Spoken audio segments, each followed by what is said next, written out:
Mr. Bredner, B. Benjamin, R. Robert, E. Edward, B. Benjamin, N. Nelly, E. Edward, R. Robert. Mr. Bredner, calling New York Exchange 39700.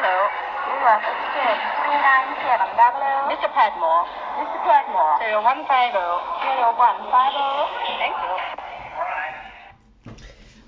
Operator, connecting you to Emma Selwyn. I'm performing in UnReal City as part of Battersea Art Centre's Going Global season, as well as being co-researcher for this piece. The following track is part of a series of audio interpretations made by artists involved with the Going Global season of historical objects from the Battersea Art Centre Moving Museum collections. Today, I will be discussing a telephone switchboard from the mid to late 20th century. Okay, so can you describe the object, Emma, to someone as if they've never seen it or felt it before? Okay, so the telephone switchboard, I would say, smells like warm metal, like a guitar amp being plugged in, and there'll be clicking sounds, static sounds, beeps, plastic wires clashing, lights flashing, bells, people chatting. Texturally, it's a smooth object with elements that are ridged. So there's lots of levers that go up and down, dials that turn, little raised lamp, and a receiver that you hold against your ear when you are operating the switchboard. On the left-hand side of the device is a red light, above which is the sign, when lamp glows, report power restored. On underneath, report power failed. On the right-hand side of the device, there is a rotary dial with letters assigned to each number. The middle of the rotary has dial 999 for fire, police or ambulance, or dial 100 for the operator. On the top of the device is a 5 down by 10 across grid of where the wires would go.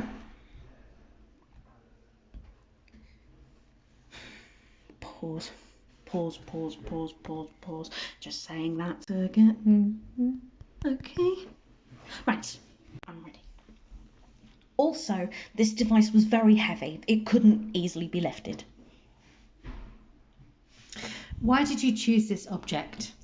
I chose this object because telephones are a way of communicating that are ostensibly accessible to all.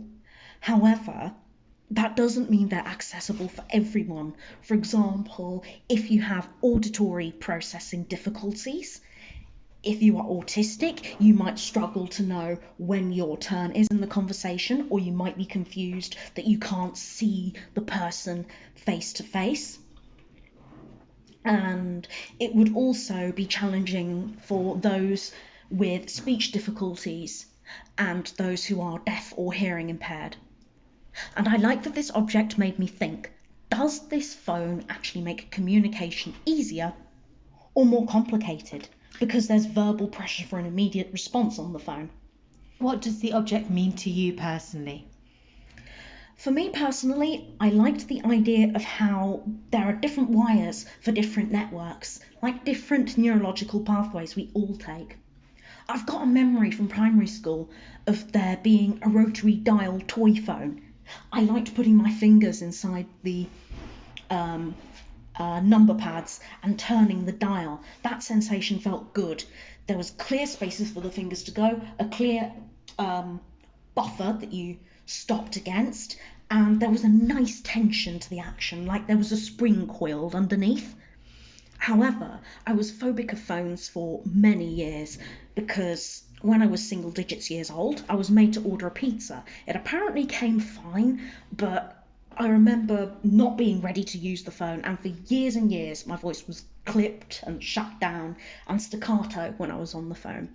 However, it became easier when I practiced more with friends. How does this object link to the show that you're doing at Battersea Art Centre? I believe there are several links that the switchboard could have to UnReal City. The first one that springs to mind is the conflict between a live physical object and presence and something that's more intangible.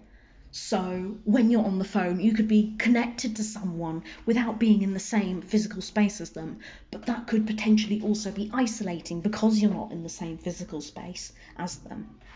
And I believe this object made me think about the pros and cons of social technology, and that phone conversations can be used to escape reality. What importance might this object have in the future?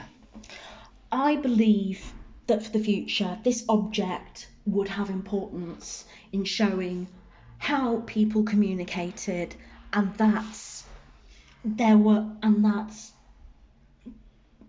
a human involved at all stages, because these days the switchboards are computers rather than a physical person handling them. And thinking about how large the switchboard is now, the switchboard was then compared to a smartphone is now, gets me thinking. And also of how much bond was formed between operators of physical switchboards. And now, if I may, I would like to read a poem that I created in response to this piece. 018748101 LSBAL Battersea's OLO code. Night extension. Could this be intended? Intended extended?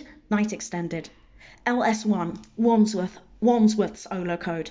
Turn the alarm off. Power restored. Lamp glows. Red, black, when lamp glows, report red and black cables, 1, 2, 3. 41, answer. 31, call. 21, ABC blue glove. 11, repulse on yellow label. 1, speed ring, speak ring. Chords 1, dial 999 operator. Dial 100 fire. 01874 police. 8105 5 ambulance. Red, black, burgundy, wired. Hand gen for a handful of a generation. Then thanks Stralger for the 6 neutral, 2 up, 3 neutral, 1 up, 2 neutral, 1 up. Mind your elbows else you won't be popular. Operate key to stop bell. I must make an urgent 3/18A 330311. And then head out to the back to meet them on the rotary, just in front of the wires. Power failed, Jack. This is the making of information age. Subscribers on one switchboard now subscribe to top-ups, data allowances. Put your hand up, and what was once a song of Auld Lang Syne in October is now 3G, 4G, 5G. More distance, more connected, less connected, to a lacquer, wood and metal box.